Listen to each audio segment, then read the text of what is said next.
آج ہمیں وہ کچرا پھینکنے والا واقعہ یاد ہے، عورت کچرا پھینکتی تھی، حالانکہ یہ واقعہ کسی روایت میں صحیح سند سے ثابت ہی نہیں ہے، بعض چیزیں مشہور ہو جاتی ہیں، جیسے وہ بڑھیا والا واقعہ ہے کہ وہ بڑھیا جا رہی تھی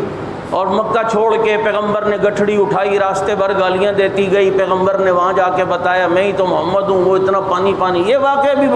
اپنی طرف سے بنایا ہوا ہے۔ میں طائف میں تھا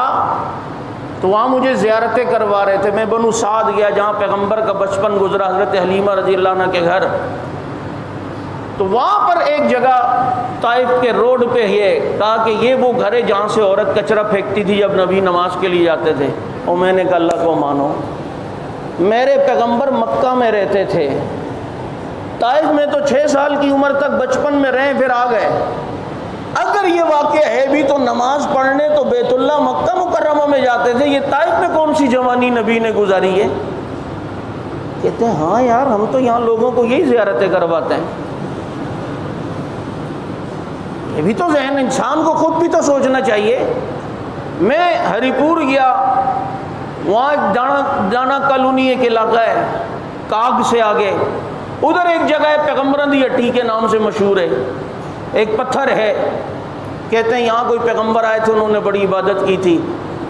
تو میں نے کہا چلو دیکھتے ہیں۔ جب میں گیا تو بہت بڑا پتھر اونچی جگہ پہ،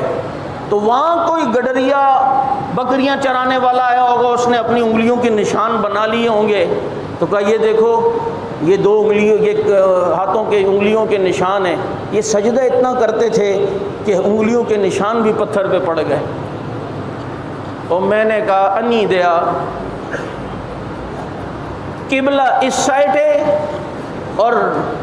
ہاتھوں کی انگلیوں کا نشان اس سائڈ ہے، یہ کون سے پیغمبر آئے ہیں کہ جو نہ کعبے کی طرف سجدہ کر رہے تھے نہ بیت المقدس کی طرف؟ چلو پہلے کی بات ہے تو بیت المقدس کی طرف تو ہو۔ تو کچھ چیزیں انسان کو خود بھی سوچنی چاہیے کہ جناب یہ واقعی یار یوں تو ہے نا، تو لکیر کے فقیر نہیں،